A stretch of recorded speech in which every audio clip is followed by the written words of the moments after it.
स्वागत आपका। चलिए, दिवाली की बहुत बहुत शुभकामनाएं आप सबों को। चलिए, आज जो हम लोग समझेंगे दरअसल जो है झारखंड के बारे में। आपको पता होगा कि कुछ ही दिन पहले जो हमारे यहाँ पे जो इलेक्शन कमीशन है, आपको मैं बताऊं कि हमारे यहाँ पे जो इलेक्शन कमीशन है उनके द्वारा जो है यहाँ पे अनाउंस किया गया डेट, जो कि हमारे यहाँ पे अब नवंबर में 2 चरणों में हमारे यहाँ पे चुनाव होने जा रहा है। एक पहला चरण जो होगा वो 13 नवंबर को होगा और दूसरा चुनाव जो होने जा रहा है वो 20 नवंबर को होगा। रिजल्ट जो है 23 नवंबर को डिक्लेयर किया जाएगा। ये हमारे इलेक्शन कमीशन ने अपने वेबसाइट पे जो है ये अनाउंस कर दिया है। अब जो है हमें समझना है, आज हम लोग दरअसल पूरे के पूरे कहानी को समझेंगे कि हमारा झारखंड, इन सारे पहलुओं को समझेंगे कि हमारे यहाँ पे किस तरीके से व्यवस्थाएं बनी हुई है, क्या सीटें हैं, किस तरीके से जो नेतृत्व जो है, किस तरीके से बाकी सारे नेताओं ने अपना अपना योगदान दिया है झारखंड में। इन सारे पक्षों को समझने का प्रयास करेंगे, लेकिन उससे पहले यह जानने का प्रयास करेंगे कि झारखंड, दरअसल झारखंड बना कैसे और किस तरीके से ये प्रदेश जो है इतना ज्यादा जो है प्रमुख रूप से यहाँ पे सामने आया। और कहा जाता है झारखंड जो अपने आप में इतना बड़ा संपन्न राज्य माना जाता है, इसके पीछे की क्या कहानी है, इन सारे पहलुओं को समझने का प्रयास करेंगे। जैसा कि आपको पता होगा कि यहाँ पे अब मैंने आपको बताया है कि इलेक्शन कमीशन ने यहाँ पे चुनाव को लेकर यहाँ पे घोषणा किया हुआ है, जैसा कि आप देख सकते हैं यहाँ पे। ठीक है, तो यहाँ पे इन सारे पक्षों को समझने का प्रयास करेंगे। आपको पता होगा वर्तमान में जो है यहाँ पे 82 सीटें हैं टोटल। जो है अगर हम देखें तो 82 सीटें हैं, जिसमें से अगर बोले तो यहाँ पे 81 सीटें जो है आप देख सकते हैं, जो 81 सीटें हैं वो निर्वाचित लोगों के लिए होता है और एक मनोनीत किया जाता है। किसके द्वारा? तो यहाँ पे जो गवर्नर होते हैं, तो गवर्नर साहब के द्वारा एक मनोनीत किए जाते हैं। आपको पता होगा मनोनीत करने वाला जो व्यक्ति होता है वो एंग्लो इंडियन होता है। एंग्लो इंडियन कौन होता है? तो एंग्लो इंडियन उन व्यक्तियों को कहा जाता है जब आजादी से पहले यहाँ पे जो अंग्रेज आए थे उनके द्वारा जो है कई सारी महिलाओं के साथ जो है अपना एक संबंध स्थापित किया गया। कुछ लोग विवाह भी किए और वैसे स्थिति में जो वहां से जो बच्चा जन्म लिया उस बच्चे को हम लोग कहते हैं एंग्लो इंडियन। क्योंकि आपको पता है कि अंग्रेज जो है विवाह के बाद, यानी कि जो आजादी के बाद वो अपने रिटर्न चले गए, लेकिन कई सारी महिलाएं, उनके बच्चे जो है यहीं पे रह गए और उस बच्चे को हम लोग कहते हैं एंग्लो इंडियन, जो कि यहाँ पे हमारे संविधान के अकॉर्डिंग ये बातें कही गई है। अब अगर हम देखें तो यहाँ पे 47 सीटें, जो कि आपको पता होगा अभी सरकार में जो है, जो सरकार यहाँ पे जो चल रही है, जिसमें से झामुमो जो कि जेएमएम हो गया, उसके पास 27 सीटें हैं। ये बात मैं कर रहा हूं इससे पहले, यानी कि 2019 की, जब 2019 इलेक्शन हुआ तो उसके रिजल्ट के बारे में बता रहा हूं कि 2024 में तो अभी जो है यहाँ पे इलेक्शन घोषणा कर दिया गया है। अब यहाँ पे देखिए उसके बाद क्या रिजल्ट आते हैं। कांग्रेस के पास 18 सीटें थी और जो भाकपा माले है इसके पास 1 सीटें हैं और राजद जो आरजेडी जिसको कहते हैं उसके पास 1 सीटें हैं। ये सब मिलके क्या है, यहाँ पे सरकार को चला रहे 47 सीटों के साथ। ठीक है, विपक्षी दल में आप देख सकते हैं कि भाजपा के पास जो है ना 24 सीटें हैं, आजसू के पास जो है 3 सीटें हैं और इस तरीके से राकपा के पास 1 सीटें हैं और निर्दलीय 2 सीटें हैं और जो है यहाँ पे 4 सीटें। तो कुल मिला के यहाँ पे कहा जा सकता है, जो खाली सीटें यहाँ पे देखिएगा ना 4 सीटें, तो कुल मिला के यहाँ पे आप समझ सकते हैं कि 81 सीटें जो कि निर्वाचित होती है और साथ ही साथ अगर देखें तो एक मनोनीत यहाँ पे किया जाता है, यहाँ पे एक व्यक्ति जो कि गवर्नर साहब करते हैं। तो ये झारखंड की व्यवस्थाएं, वर्तमान व्यवस्थाएं। अब आगे क्या व्यवस्थाएं बदलती है, कैसे क्या होता है, ये सब देखने वाली बात है। ठीक है, तो अगर हम बात करें यहाँ पे, तो जैसा कि आपको पता होगा पहली बार जब 2000 में जो है हमारे यहाँ पे, जब यहाँ पे बना था झारखंड, जब बना था तो उस समय जो है सीएम के रूप में जिसे पहली बार चुना गया था वो थे बाबूलाल मरांडी। उसके बाद जो है अर्जुन मुंडा, ये सारे के सारे सीरीज आप देख सकते हैं। तो पहले मैं आपको समझाने से पहले, ये कहानी समझाने से पहले मैं आपको इतिहास बताऊं कि ये व्यवस्थाएं जो 2000 में हमारा यहाँ पे जो झारखंड है वो कैसे बना, इसके पीछे क्या कहानी है, उन सारे पक्षों को समझने का प्रयास करेंगे डिटेल में। चलिए, तो सबसे पहले मैं आपको बताऊं तो यहाँ पे आपको पता होगा, यहाँ पे जब मौर्यन एम्पायर हुआ करता था, जब यहाँ पे मौर्य साम्राज्य हुआ करता था, ये आपने सुना होगा। जब मौर्य काल था, मौर्य काल आपको पता होगा कि यहाँ पे अगर हम देखें 321 बीसी से लेकर यहाँ पे 185 बीसी तक ये यहाँ पे जाता है। इसका जो पीरियड रहा है 321 बीसी, बीसी का मतलब होता है बिफोर क्राइस्ट, है ना, ध्यान रखिएगा इस पे। कभी आपको पता होगा बीसी, आई होप आप समझ पा रहे होंगे, बीसी का मतलब जो क्रिश्चियनिटी, अभी तो हम लोग अभी ईस्वी में चल रहे हैं, और ये बीसी, बीसी का मतलब बिफोर जो क्रिस्ट होता है, इसका मतलब ईसा पूर्व, ईसवी ईसाई के जन्म से पहले। ईसाई का जन्म माना जाता है 0 AD को माना जाता है, यानी 0 को माना जाता है। और 0 के बाद जो डेट यहाँ पे जो आप 2024 तक देख रहे हैं, ये हम लोग AD में काउंट करते हैं, एरी डोमिनी करके इसको बोलते हैं, या फिर कहिए कि ईस्वी के रूप में इसको हम लोग जानते हैं। और इससे पहले हम लोग बोलते हैं ईसा पूर्व, इससे पहले बोलते हैं ईसा पूर्व। अब ईसा पूर्व जो है यहाँ पे देखें तो 321 से लेकर, ये डेट घटता चला जाता है, 321 से लेकर 185 साल तक यहाँ पे आप देखें तो यहाँ पे राज किया था कौन, तो मौर्य काल यहाँ पे, जिसमें से सबसे ज्यादा जो फेमस शासक बना था चंद्रगुप्त मौर्य, जो कि आपको पता है। उसके बाद जो है कई सारे लोग जैसे कि अशोक करके बहुत फेमस रहे हैं जो है, या फिर बिंदुसार जो है, यह भी जो है ना कम समय के लिए रहे, लेकिन आमतौर पे जो है यहाँ पे सबसे प्रमुख रूप से यहाँ पे अशोक का नाम लिया जाता है, या पहले देख ले चंद्रगुप्त मौर्य का नाम लिया जाता है। और अगर हम देखें तो इसके जो सुपुत्र रहे थे जिसका नाम था बिंदुसार का इतना बड़ा भूमिका नहीं है, लेकिन हाँ फिर भी जो है यहाँ पे इनका भी नाम आता है। और साथ ही साथ देखें अशोक, तो इन सबों का नाम जो है यहाँ पे बहुत डिटेल में लिया जाता है। अशोक के बारे में तो आपने सुना ही होगा। तो ये सब महान शासक जो है यहाँ पे हमारे यहाँ पे इस दौर जो है यहाँ पे क्या कर रहे थे, शासन में यहाँ पे थे। और ऐसी स्थिति में इसी पीरियड में जो झारखंड है, अभी का जो आप झारखंड देख रहे हैं ना, उस समय इन्हीं के अधीन जो है यहाँ पे किया गया था, इन्हीं के अधीन यहाँ पे शासन में लिया गया था मौर्य साम्राज्य के पीरियड में। इसके बाद अगर आप देखें तो 17वीं सेंचुरी की बात करें अगर, तो 17वीं सेंचुरी में आपको पता होगा सम्राट जो अकबर था, सम्राट अकबर के द्वारा जो है यहाँ पे शासन किया गया, यहाँ पे झारखंड के ऊपर शासन किया गया अकबर के द्वारा। उसके बाद 18वीं शताब्दी में आपको यहाँ पे पता होगा कि 18वीं सेंचुरी में आपको पता है यहाँ कि ब्रिटिश कंट्रोल में आ चुका था। तो ब्रिटिश कंट्रोल में ये हिस्सा आ गया था कब तक, तो 18वीं सेंचुरी तक। आपको पता होगा 1905 तक आपको मैं बता दूं, 1905 तक जो था ना, 1905 तक जो हमारा जो झारखंड अभी आप देख रहे हैं, ये दरअसल बंगाल प्रेसिडेंसी के अंदर ही आता था। आपको पता है कि हम बिहार से अलग हुए हैं, तो मैं उस समय बात कर रहा हूं बिहार।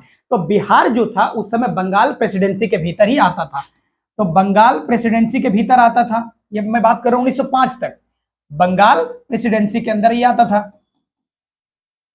अब हुआ कि आपको पता है यहाँ पे कई सारे आंदोलन चले, आंदोलन चलने के बाद जो है जब बंगाल विभाजन हुआ, इसके बाद आंदोलन जो चला जिसको आपको पता होगा, जिसको हम लोग बोलते हैं स्वदेशी आंदोलन के रूप में जानते हैं। तो स्वदेशी आंदोलन जब चला उसके बाद जो है ना फाइनली क्या किया, जो ब्रिटिश सरकार ने क्या किया 1911 में फाइनली क्या किया, यहाँ पे बंगाल विभाजन को क्या किया, रद्द किया। लेकिन उस समय जो यहाँ पे उड़ीसा हो गया या बंगाल हो गया, सॉरी उड़ीसा हो गया या बिहार हो गया, उस समय सब एक ही मतलब बंगाल के ही अंदर आया करते थे।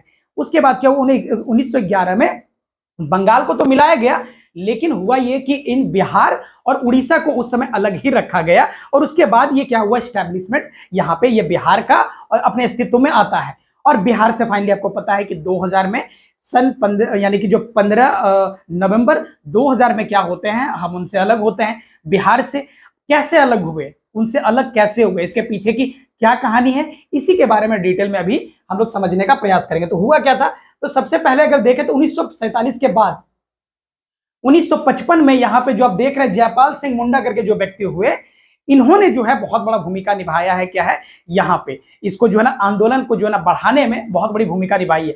और साथ ही साथ जो है यहाँ पे राम नारायण सिंह को आप देख रहे हैं, इनकी बहुत बड़ी भूमिका है, क्योंकि इनके द्वारा जो है ना यहाँ पे जयपाल सिंह जो देख रहे हैं, इनके द्वारा एक पार्टी का निर्माण किया गया, झारखंड पार्टी। इसके द्वारा जो है यहाँ पे इनके द्वारा निर्माण किया गया झारखंड पार्टी।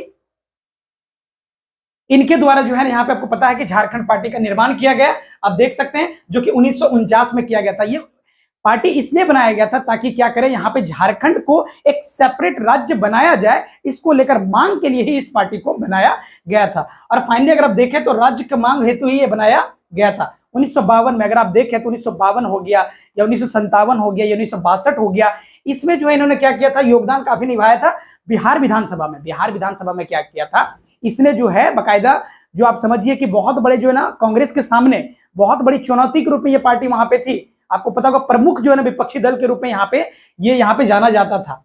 और फाइनली जो इसका जो बना था, मेन उद्देश्य था कि झारखंड को बनाया जाए। इसीलिए यहाँ पे क्या हुआ था, चूंकि हम बात करें उस समय तो हम बिहार ही थे, तो उस समय ये चूंकि बिहार में, लेकिन झारखंड को लेकर मांग चलना चालू हो गया था। और ऐसी स्थिति में क्या होता है, यहाँ पर रफ्तार धीरे धीरे पकड़ना चालू होता है। अब देखेंगे तो झारखंड में 1955 में तो राज्य पुनर्गठन की जब मांग किया, तो यहाँ पे मांग को यहाँ पे क्या किया गया, जब आयोग ने क्या किया, यहाँ पे इनके रिकमेंडेशन को जो है खारिज कर दिया।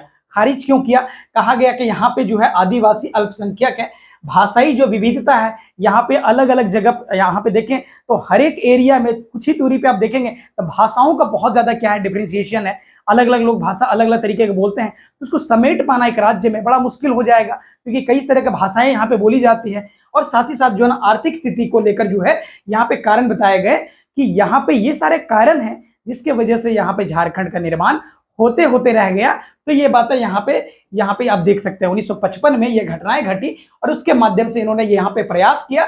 लेकिन आगे जो है ये मामला और भी रफ्तार लेता है, जैसा कि आप देख सकते हैं 1972 में क्या होता है, यहाँ पे जैसा कि नाम देख रहे हैं, यहाँ पे विनोद बिहारी महतो या फिर शिबू सोरेन, ए.के. रॉय जैसे व्यक्ति ने क्या किया, एक पार्टी का निर्माण किया जिसको आप जेएमएम के नाम से जानते हैं, जो झारखंड की सबसे बड़ी पार्टी है अभी, झारखंड मुक्ति मोर्चा 27 सीटों के साथ बैठी हुई है। आपको पता होगा इस पार्टी का निर्माण जो है 1972 में हुआ। शिबू सोरेन, यहाँ पे ए.के. रॉय या फिर जो है विनोद बिहारी महतो के नेतृत्व में इस पार्टी का जो है यहाँ पे गठन किया गया। और आप आज देख सकते हैं कि वर्तमान में उनकी स्थितियां क्या है। ठीक है, तो यहाँ पे झारखंड में उनका जो है सरकार जो है आप देख सकते हैं कि अभी पिछले 5 साल से सरकार में जो है अभी लगातार बनी हुई है। उससे पहले बीजेपी थी, लेकिन उससे पहले फिर जो है अगर आप देखें तो यहाँ पे इसकी सरकार रही है। तो इस तरीके से इनका इतिहास बहुत पुराना रहा है। ये पार्टी बनाने में शिबू सोरेन जी या फिर इन तीनों का जो है बहुत बड़ा भूमिका यहाँ पे रहा। ये पार्टी बना ही इसलिए था ताकि झारखंड को बनाया जाए। ये यहाँ पे झारखंड मुक्ति मोर्चा का निर्माण इसीलिए किया गया था ताकि झारखंड का निर्माण हो बिहार से अलग करके। तो यहाँ पे इसीलिए यह पार्टी बनाया गया था, गठन करने के पीछे का उद्देश्य यही था। इसी प्रकार से एक पार्टी और बना निर्मल महतो के नेतृत्व में, जिसको हम लोग बोलते हैं ऑल इंडिया स्टूडेंट यूनियन, जिसको आजसू के नाम से आज आप जानते हैं। आजसू जो पार्टी है जिसका अभी जो है अध्यक्ष जो है सुदेश महतो करके जो है, उनके जो है यहाँ पे इस पार्टी का भी निर्माण किया गया था, ताकि इस पार्टी का निर्माण भी उस वक्त किया गया था ताकि जो है आप देख सकें। तो इस पार्टी, ये दोनों पार्टियां जो है क्या कर रही थी, निर्माण होने का मुख्य उद्देश्य क्या था, इन पार्टियों को बनाने का मुख्य उद्देश्य क्या था, ताकि आंदोलन को जो है चलाया जा सके। यहाँ पे क्या किया जा सके, इन पार्टियों का जो है राज्य को लेकर जो है यहाँ पे राज्य नया बने, इसको लेकर नेतृत्व करने के लिए जो है ये पार्टियों का गठन किया गया था। और फाइनली अंतिम रूप में क्या हुआ, यहाँ पे झारखंड बना, जैसा कि आपको पता होगा। और जो अगर आप देखें इसके बाद क्या हुआ, तो यहाँ पे आप देख सकते हैं विनोद बिहारी महतो हो गए, या फिर सूर्य सिंह बसेरा हो गए, या फिर रामदयाल मुंडा हो गए, या फिर डॉक्टर बीपी सिंह केसर। ये सारे लोग मिलकर क्या करते हैं, एक समिति बनाते हैं, इसका नाम होता है झारखंड समन्वय समिति। और इस समन्वय समिति का मतलब मेन उद्देश्य था कि विभिन्न दलों में क्या करना है, समन्वय स्थापित करना है। अगर सारे दल मिल के रहेंगे तो क्या होगा, झारखंड को बनाने में, झारखंड को अस्तित्व में लाने में बड़ी भूमिका निभा सकती है। इसीलिए इसका गठन किया गया था इन सबके नेतृत्व में। ऐसे कई सारे लोग थे जिनके नेतृत्व में इस पार्टी का गठन हुआ। अब 1988 में क्या होता है, 1988 में अटल बिहारी वाजपेयी हो गए, लाल कृष्ण आडवाणी हो गए, या फिर मुरली मनोहर जोशी हो गए। इनका कहना था कि दक्षिणी बिहार में, जो दक्षिणी बिहार है उसके वन क्षेत्र में क्या करना है, अलग राज्य वनांचल की मांग जो है का निर्णय लिया गया था कि हम क्या करेंगे, यहाँ पे जो दक्षिणी बिहार है, ये जमशेदपुर में जाके वहां पे कहते हैं कि यहाँ पे हमें क्या करना है कि जो दक्षिणी जो बिहार है, दक्षिणी बिहार जो है उसको अलग करके क्या किया जाए, वनांचल बनाने का जो है निर्णय यहाँ पे लिया जाता है, ये इनके द्वारा। उसके बाद जैसे कि उस समय जो वनांचल के नेता हुआ करते थे इंदर सिंह नामधारी, शमशेर सिंह जैसे लोग यहाँ पे इसके जो है ना प्रमुख नेता हुआ करते थे। वनांचल मांग हेतु जो है ये नेता बहुत ज्यादा प्रमुख थे। तो ये जो है कई सारी रैलियां भी चलाते हैं कि भैया हमें जो है यहाँ पे एक सेपरेट जो है ना स्टेट चाहिए। इस तरह की बातें लगातार चलती चली गई। और अगर आप फाइनली देखेंगे तो 1989 में 1989 में यहाँ पे केंद्र सरकार का कहना है कि झारखंड के मामले में एक समिति बनता है। यहाँ पे अगर आप देखें तो झारखंड बनाने हेतु जो है एक समिति का गठन किया जाता है। और फाइनली यहाँ पे अगर आप देखें तो 1998 में अब यहाँ पे क्या होता है, समिति का गठन होता है। अगर आप देखें तो 1998 तक आते 1998 तक आते आते हुआ क्या ना कि यहाँ पे जो आंदोलन का ये जो चलन था ना, जो आंदोलन ये चल रहा था, ये धीरे धीरे कमजोर होता चला गया। और जब कमजोर होता चला गया तब यहाँ पे जो न्यायमूर्ति थे ना, न्यायमूर्ति जिनका नाम था लाल पिंगलेनाथ सहदेव करके एक व्यक्ति थे, जिन्होंने क्या किया, नेतृत्व संभाला। ये अपने हाथ में क्या किया, इन्होंने जिम्मेदारी उठाई कि भैया अब हम जो है क्या करेंगे, यहाँ पे इसको आगे ले जाने का प्रयास करेंगे। और ऐसी स्थिति में 1998 में क्या किया, यहाँ पे अगर देखें तो झारखंड राज्य गठन से संबंधित विधेयक बिहार विधानसभा में भेजने का निर्णय लेते हैं। केंद्र का मानना था कि भैया अब जो है क्या करना है, यहाँ पे हमने जो निर्णय लिया है वो विधानसभा जो है ना, बिहार विधानसभा में क्या करना है, वो प्रस्तावित जो अपना विधेयक है उसको भेजने का निर्णय फाइनली लेते हैं। तब उस समय लालू यादव जी का कहना था कि अगर राज्य बना ना तो वो हमारी लाशों से होके बनेगा, ऐसी बातें उनकी थी। उनका साफ तौर से कहना था कि कभी भी हम अपने आंखों के सामने जो है हम राज्य यहाँ पे खंडित होता हुआ नहीं देख सकते हैं, अगर बना तो वो मेरे लाश से होकर गुजर के बनेगा। ऐसी यहाँ पे स्टेटमेंट जो कि काफी ज्यादा पॉपुलर हुई थी, इनके बारे में ये बातें जो कि आप जानते होंगे, ठीक है। और इस तरीके से मामला आगे बढ़ता है। फिर क्या होता है, बीजेपी देख लें या फिर जेएमएम हो गया, आजसू हो गया, कांग्रेस हो गया, ये सारे दल एक मंच पे आते हैं और एक जो है ना यहाँ पे समिति का बैठक करते हैं, समिति का गठन करते हैं, जिसका नाम होता है सर्वदलीय पृथक राज्य गठन समिति बनता है। और उसके बाद फाइनली क्या होता है, यहाँ पे अंततः 2000 में संसद के द्वारा मानसून सत्र में यहां पे निर्णय ले लिया गया, मंजूरी दे दिया गया इस बिल को कि यहां पे क्या होगा, बिहार पुनर्गठन यहां पे अधिनियम को मंजूरी मिल गया। बिहार पुनर्गठन एक्ट जो था ये फाइनली 2000 में मंजूरी मिल गया मानसून सत्र में। ये समझते हैं सत्र, मेरे ख्याल से समझते होंगे कि यहाँ पे क्या होता है, संसद के 3 सत्र होते हैं। एक होता है जैसे कि बजट सत्र होता है, दूसरा मानसून सत्र होता है, और तीसरे जिसको बोलते हैं शीतकालीन सत्र, जो कि आपको पता होगा। तो ऐसी स्थिति में जो है यहाँ पे क्या होता है, मंजूरी मिल जाता है कब, वर्ष 2000 में। और छोटा नागपुर आप समझते हैं क्या होता है, तो छोटा नागपुर में आमतौर पर जो छत्तीसगढ़ या फिर बिहार और यहाँ पे अगर देखें तो वेस्ट बंगाल, इसके कुछ पठारी हिस्से को क्या करते हैं, शामिल करके जो है ना छोटा नागपुर बनता है। इसको क्या करते हैं, इसको जब कुछ हिस्से को मिलाएंगे तो छोटा नागपुर बनता है। और दक्षिणी बिहार है, इसको जो है ना जिसका संथाल परगना डिवीजन मिलाकर क्या होता है, यहाँ पे झारखंड का निर्माण किया जाता है। और इस तरीके से हमारा फाइनली जो है 15 नवंबर 2000 में हमारा झारखंड अस्तित्व में आ गया, जिसके पहले जो है मुख्यमंत्री बने बाबूलाल मरांडी। पहले मुख्यमंत्री यहाँ पे कौन बनते हैं, तो बाबूलाल मरांडी, जिसके बारे में हम यहाँ पे अभी देखेंगे। अभी चूंकि आपको पता है यहाँ पे चुनावी दांवपेच तो अभी चल ही रहे हैं। अब देखिए यहाँ पे स्थितियां क्या होती है, तो बाद की बात है, ठीक है। तो मेरे ख्याल से ये सारे पहलू आपको समझ आ रहे होंगे कि किस तरीके से झारखंड हमारा अस्तित्व में आया और कितना ज्यादा संघर्ष, कितने सालों तक जो है, चाहे वो शिबू सोरेन रहे हों, चाहे हमारे यहाँ पे विनोद बिहारी महतो रहे हों, ऐसे एके रॉय रहे हों, ऐसे तमाम तरह के लोगों ने क्या किया, यहाँ पे अपना भूमिका निभाया है। और फाइनली ये झारखंड हमारे अस्तित्व में आया है, जो कि आप समझ सकते हैं। इससे पहले हम बिहार के हिस्से के अंदर आते थे, जैसा कि आपको पता है। और इस तरीके से फाइनली हमारा अपना राज्य बना और अपने राज्य के साथ यहाँ पे हमारा अपना एक विधान सभा बना, या विधान मंडल कह सकते हैं। क्योंकि हम यहाँ पे विधान मंडल में, आपको पता होगा हमारे विधानमंडल में जो है ना, ये हमारा जो सदन है वो एक सदनीय है, ध्यान रखिएगा, एक सदनीय है। यहाँ पे केवल और केवल विधानसभा है, विधान परिषद नहीं है हमारे यहाँ पे, ठीक है। तो ये बातें आप यहाँ पे समझ सकते हैं। पहले मैं आपको एक चीज और बता दूं कि झारखंड, इतना आपने झारखंड के बारे में सुना, थोड़ा सा मैं इसके बारे में थोड़ा सा मैप में आपको बता दूं कि झारखंड जो है किस तरीके से जो है यहाँ पे पूरा का पूरा एरिया अपने पास रखता है। अगर मैं तो ये आप देख सकते हैं, ये पूरा का पूरा झारखंड का जो है आपके सामने ये मैप है। ये आपको पता होगा यहाँ पे जो लगा हुआ है ना, जब 2014 में इलेक्शन हुआ था तो उसके रिजल्ट जो आया था, तो बीजेपी को काफी ज्यादा वोट मिले थे उस समय, तो उसका ये मैप है, आप देख सकते हैं। तो इस तरीके से ये पूरा का पूरा हिस्सा आप देख सकते हैं। ये गिरिडीह का हिस्सा देखिए, ये गोड्डा हो गया, दुमका हो गया, ये साहेबगंज हो गया, और इस तरीके से धनबाद हो गया। इस तरीके से सारा का सारा ये आपको मैप आपको पता होगा मेरे ख्याल से, ठीक है। अब अगर हम बात करें तो ये बातें आप समझ चुके होंगे किस तरीके से। अब यहाँ पे देखिए, अब ये चीजें आपको स्पष्ट रूप से और भी ज्यादा क्लियरिटी के साथ समझ में आया होगा कि पहली बार जो है यहाँ पे बाबूलाल मरांडी जो है यहाँ पे सीएम के रूप में आए थे। ठीक है, यहाँ पे बाबूलाल मरांडी यहाँ पे जो है आए हुए थे। उसके बाद अगर देखें तो अर्जुन मुंडा बीच में आए थे। उसके बाद शिबू सोरेन आए, फिर अर्जुन मुंडा आए, मधु कोड़ा आए, और उसके बाद जो है ना हेमंत सोरेन जो है लगातार यहाँ पे देख सकते हैं यहाँ पे सरकार चलाते हैं।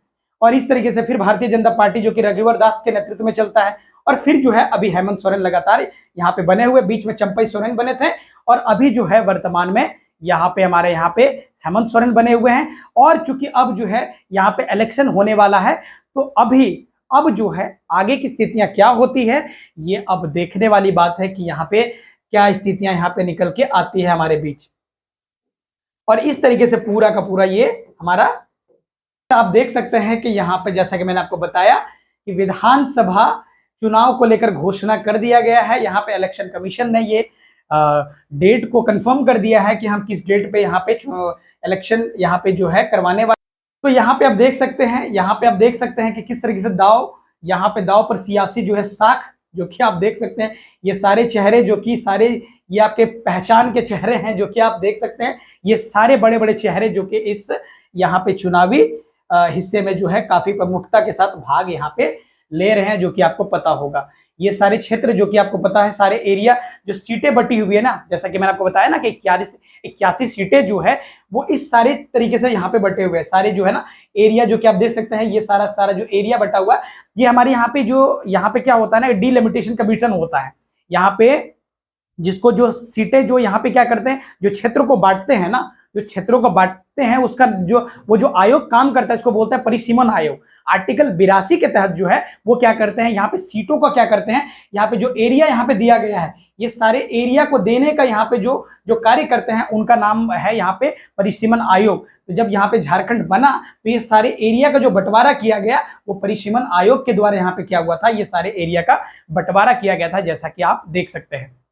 जैसे कि आपको पता ही होगा कि झारखंड में अभी कुल यहाँ पे 82 सीटें जो है, यहाँ पे कुल मिला के 81 सीटें प्लस 1 सीटें, ये तो हमारे यहाँ पे विधानसभा की सीटें होगी। इसी प्रकार से लोकसभा की हमारे यहाँ पे 14 सीटें हैं, उसी प्रकार से राज्यसभा की 7 सीटें हैं, और इस तरीके से हमारा पूरा का पूरा झारखंड अपना यहाँ पे व्यवस्थाओं को लेके चलता है। ठीक है, तो झारखंड में 2 चरण में होने वाले हैं चुनाव, जो कि आपको पता है कि पहला जो अधिसूचना जो 18 अक्टूबर जो ना से दूसरा जो चरण होगा यहाँ पे 22 अक्टूबर, अधिसूचना जो है पहला चरण वाला जो है 18 अक्टूबर और 22 अक्टूबर, और दूसरा नामांकन का जो तिथि यहाँ पे 25 अक्टूबर से लेकर 29 अक्टूबर तक गया है, और नामांकन का जो जांच होगा 18 अक्टूबर से लेकर 30 अक्टूबर तक, और इस तरीके से नाम वापसी जो कर सकते हैं वो यहाँ पे 30 अक्टूबर से 1 नवंबर, और अंततः जो मतदान जो होगा 13 नवंबर से 20 नवंबर, और रिजल्ट जारी किया जाएगा यहाँ पे 23 नवंबर को। बहुमत के लिए चाहिए होता है 41 सीटें, और यहाँ पे कम से कम यहाँ पे 81 सीटें जो है यहाँ पे कुल जो है सीट यहाँ पे हमारे यहाँ पे है, जो कि आप देख सकते हैं। तो इस तरीके से देखिए अब आगे क्या होता है, ये सब अब आगे भविष्य के गर्भ में है। इस तरीके से हमारी सीटें अभी वर्तमान में है, जो कि आप देख सकते हैं। ये हमारे यहाँ पे कांग्रेस का हो गया, ये यहाँ पे जेएमएम का हो गया, इस तरीके से बीजेपी, और ये बाकी सारे अन्य जो की सीटें आप यहाँ पे देख सकते हैं।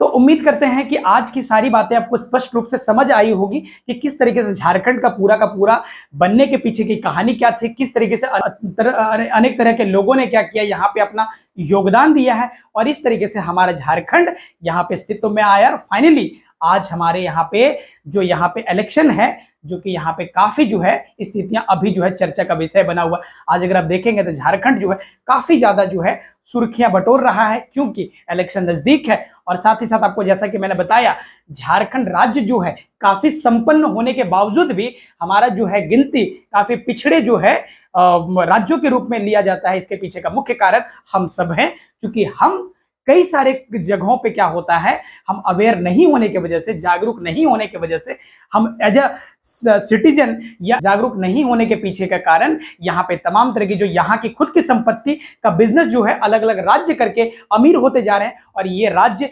लगातार जो है यहाँ पे स्थितियां खराब होती जा रही है। इसके पीछे का जिम्मेदार, जब हम किसी नेता और किसी लोगों को जब चुनाव करते हैं तो सबसे पहले उसकी आइडेंटिटी, उसके बारे में जान ले, समझ ले कि क्या ये व्यक्ति हमारे लिए कुछ कर सकता है। अगर उसका इतिहास खराब है या उसके बैकग्राउंड को जब पढ़ते हैं और समझ में आता है कि नहीं, इसके बैकग्राउंड में काफी ज्यादा जो है यहाँ पे ये व्यक्ति जो है इसका चरित्र अगर देखा जाए तो ठीक नहीं है। और जब ये जानने के बावजूद भी अगर हम वोट करते हैं 200-500 रुपए के लिए, जब हम बिक जाते हैं अपने वोट को लेकर, तो अगले 5 साल तक वो क्या करेगा, आपको शोषण तो करेगा ही।